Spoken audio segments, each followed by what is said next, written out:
அஸ்ஸலாமு அலைக்கும். இன்றைக்கி வெள்ளை குருமா செய்ய போகிறோம். மட்டன் வெள்ளை குருமா செய்ய போகிறோம். சித்தார்கோட்டை ஸ்பெஷல். அதுக்கு 1/2 கிலோ ஆட்டுக்கறி. இதுக்கு சீரகம், பெருஞ்சீரகம், மிளகு, கசகசா, முந்திரி, கொஞ்சம் பொரிகடலை, தேங்காய். இந்த மசாலாவை தேங்காயையும் இதையும் வறுக்கணும். இப்போ வறுக்க போகிறோம். வறுத்து இதையெல்லாம் அரைச்சி இந்த குருமா செய்யும்போது சொல்கிறேன். முதல்ல இந்த தேங்காயை நல்லா வறுத்துக்கிறணும். பிஸ்மில்லா. தேங்காயை நல்லா சிவப்பாக வறுத்துடணும். அப்போ தான் அந்த ஆணை நல்ல ருசியாக இருக்கும், மணமாக இருக்கும். ருசியாக இருக்கிறத விட நல்ல வாசனையாக இருக்கும். தேங்காய் வறுத்துடணும். அது என்னமோ இந்த ஊரில் ஸ்பெஷல்னு சொல்கிறாங்க. சித்தார்கோட்டையில் ஸ்பெஷல் வெள்ளைக்குருமான்னு சொல்கிறாங்க. அது இன்றைக்கி வச்சுருவோம்னு வைக்கிறோம். எல்லோரும் வைங்க. நாங்கள் இந்த ஊர் கிடையாது. இந்த ஊருன்னு கேட்குறாங்க வீடியோ பார்க்குறவங்கெல்லாம். நாங்கள் மதுரை. நாங்கள் ஊர் ராமநாதபுரத்துலேருந்து என்னை கட்டி கொடுத்தது மதுரை. எங்கள் சொந்த ஊரே மதுரை தான். எங்கள் அம்மா அத்தா எல்லாருக்கும். நான் கட்டி கொடுத்தது திருப்பி மதுரையில். என் பிள்ளையில கட்டி கொடுத்தது மதுரையில். இப்போ மருமையை இங்கே வேலை பார்க்குறதுனால இந்த ஊரில் வீடு வாங்கிக்கிட்டு நாங்கள் சித்தார்கோட்டையில் இருக்கிறோம். ஆமாம். எங்கள் ஊர் மதுரையிலேருந்து பொழைக்க கடைசியில் ராமநாதபுரம் ராமநாதத்துலேருந்து சித்தார்கோட்டை வந்துட்டோம் நாங்கள். நல்லா செவக்க வறுத்துருச்சு. இப்போ இதை எடுத்து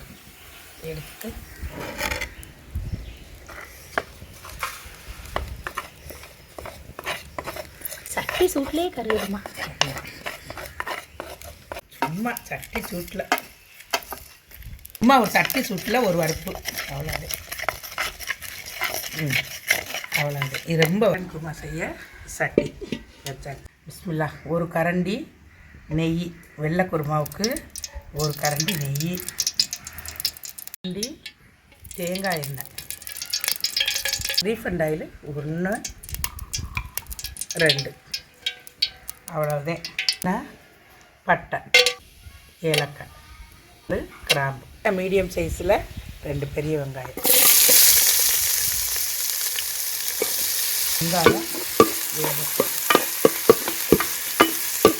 வெங்காயம் நல்லா பொன்னிறமாக வந்துருச்சு. இப்போ 1/2 கிலோ கறிக்கான இஞ்சி பேஸ்ட்டு பச்சை வாடை போகிற அளவுக்கு வதக்கி. தக்காளி,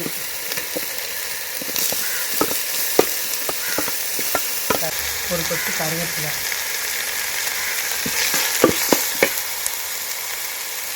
4 பச்சை மிளகாய். இது எல்லாரும் நல்லா உரப்பாக சாப்பிட்றவங்க. இதுக்கு மசாலா சேர்க்காதனால 4 பச்சை மிளகா போட்டுட்டு பச்சை மிளகா பொடி ஒரு 1/2 ஸ்பூன் போடுவேன். இதில் அவ்வளோவா உரப்பும் இருக்காது, கலரும் இருக்காது. இது உரப்புக்காக அவ்வளோதான் இருக்குது. உரப்பு இதாகி அவ்வளோது. இந்த 4 மிளகாயும் அந்த மிளகா பொடி அவ்வளோது. கழுவி வச்ச கறிதே இருந்தாலும் இன்னொரு கழுவி.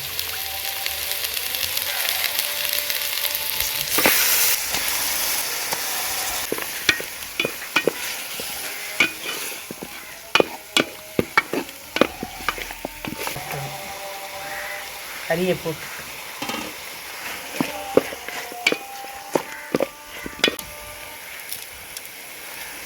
மிளகு, சீரகம், சோம்பு, கசகசா, முந்திரி, கொஞ்சம் பொரிகடலை, இதையெல்லாம் இப்போ அரைக்கணும். சொல்லுவேன்.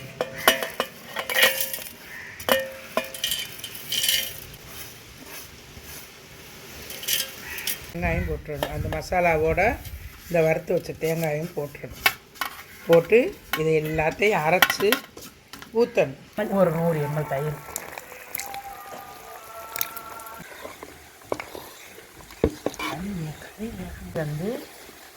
ஒரு அளவு பாதி அளவு வெந்திருக்கு தான் வெந்துருச்சு. இப்போ இந்த மசாலாவை ஊற்றணும்.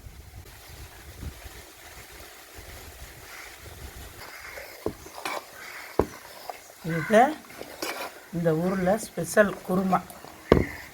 கறி கொஞ்சம் வேகவும், இன்னும் கொஞ்சம் ஒரு வேக்காடு வேகவும். இது உருளைக்கிழங்கு போடணும்.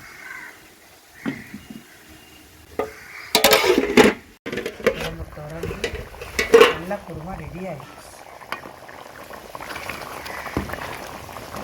ஒரே கறி வெந்திருக்கு வெந்துருச்சு பாருங்க, நல்லா வெந்துருச்சு. உருளைக்கிழங்கு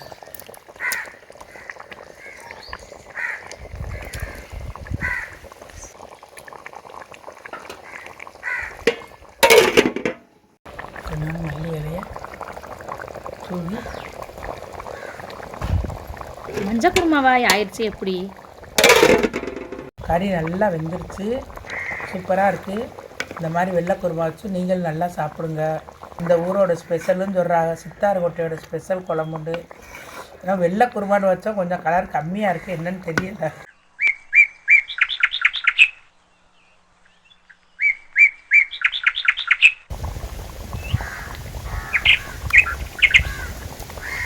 மட்டன் குருமா ரெடி ஆயிடுச்சு. இப்போ இதுக்கு புதினா சட்னி வச்சு சாப்பிட்டா சூப்பராக இருக்கும் காம்பினேஷன். எல்லோரும் சாப்பிடுங்க, நல்லா இருக்குதான்னு பார்த்து சொல்லுங்கள். சப்ஸ்கிரைப் பண்ணுங்கள், ஷேர் பண்ணுங்கள், லைக் பண்ணுங்கள். குறைகள் இருந்தால் சொல்லி காட்டுங்க. அஸ்ஸலாமு அலைக்கும்.